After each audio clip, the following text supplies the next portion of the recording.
उन्हाळा सुरू झाला की आपण सगळे एकच गोष्ट बोलतो. काय ऊन आहे रे बाबा. पण खरं सांगायचं तर आपण उन्हाला दोष देतो. पण कधी शांत बसून विचार केलाय का, उन्हाळ्यात आपल्या शरीरात नक्की काय चालू असतं? कारण उन्हाळा म्हणजे फक्त घाम, एसी आणि थंड पाणी नाही. तो आपल्या शरीरासाठी एक स्ट्रेस टेस्ट असतो. जेव्हा बाहेरचं तापमान वाढतं, तेव्हा आपलं शरीर एकदम अलर्ट होतं. त्याचं एकच काम असतं, स्वतःला थंड ठेवणं. आणि त्यासाठी शरीर काय करतं? ते घाम काढायला सुरुवात करतं. घाम म्हणजे फक्त पाणी नाही. त्यात सोडियम, पोटॅशियम सारखे इलेक्ट्रोलाइट्स असतात. म्हणजे काय? आपण फक्त पाणी नाही गमावत. आपण आपल्या शरीरासाठी महत्वाचे मिनरल्स पण गमावत असतो. आणि इथूनच सुरू होतं एक मोठं प्रॉब्लेम, डिहायड्रेशन. डिहायड्रेशन म्हणजे शरीरात पाणी कमी होणं. पण हे इतकं सिंपल नाहीये. तुम्हाला कधी असं वाटलंय का, खूप तहान लागते, डोकं जड झाल्यासारखं वाटते, इच्छा नाहीये? हे सगळं फक्त थकवा नाही, हे डिहायड्रेशनचे सायन्स आहेत. कधी कधी तर लोकांना चक्कर येते, डोळ्यासमोर काळोख येतो आणि सिव्हिअर केसेसमध्ये हीट एक्झॉशन किंवा हीट स्ट्रोक पण होऊ शकतो. आता इथे आपण काय करतो? आपल्याला तहान लागली की आपण धावतो फ्रीजकडे आणि एकदम थंड पाणी पितो. त्या मोमेंटला खूप छान वाटतं. पण शरीराच्या आत काय होतं? एकदम थंड पाणी शरीराला शॉक देतं. डायजेशन स्लो होतं आणि शरीराला ॲडजस्ट व्हायला वेळ लागतो. त्याच्या उलट आपल्या घरात एक सिंपल जुना उपाय होता, माठातलं पाणी.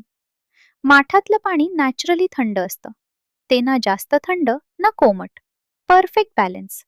त्यातले मिनरल्स टिकून राहतात आणि शरीराला ते कम्फर्टेबली ॲक्सेप्ट होतं. म्हणूनच आपल्या आजी आजोबांनी फ्रीज नसतानाही उन्हाळा आरामात काढला. आता खरी मजा इथे आहे. आपल्याकडे इतके पॉवरफुल ट्रेडिशनल ड्रिंक्स आहेत, जे फक्त चवदार नाहीत तर सायंटिफिकली युजफुल आहेत. सुरुवात करूया सब्जा पाण्यापासून. सब्जा सीड्स पाण्यात टाकले की ते फुलतात आणि शरीरात गेल्यावर कूलिंग इफेक्ट देतात. त्यामुळे ॲसिडिटी कमी होते, बॉडी टेम्परेचर रेग्युलेट होतं आणि डायजेशन सुधारतं. त्यानंतर येतं धण्याचं पाणी. रात्री थोडे धणे भिजवून ठेवा आणि सकाळी ते पाणी प्या.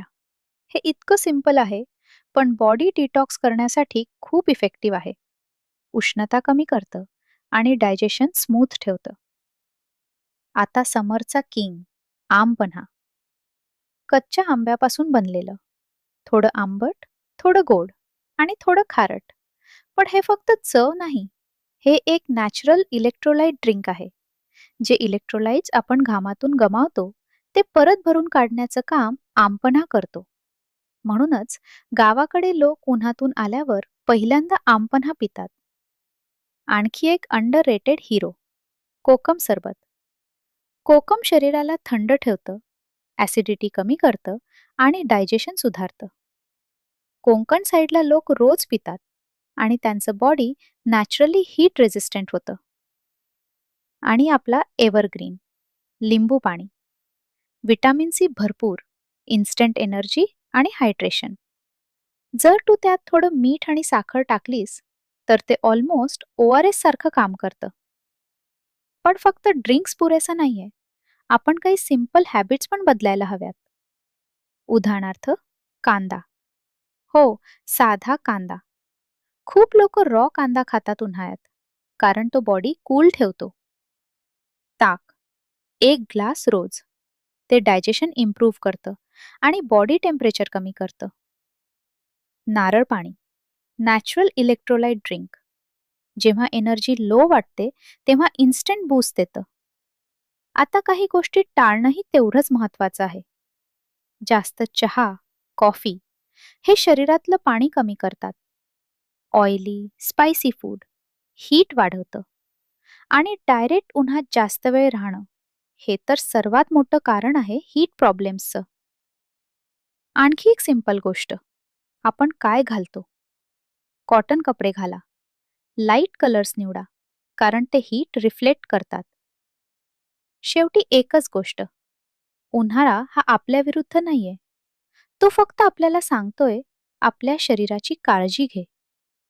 आपले ट्रेडिशनल उपाय, माठातलं पाणी, आमपन्हा, कोकम, हे सगळं फक्त जुन्या गोष्टी नाहीत.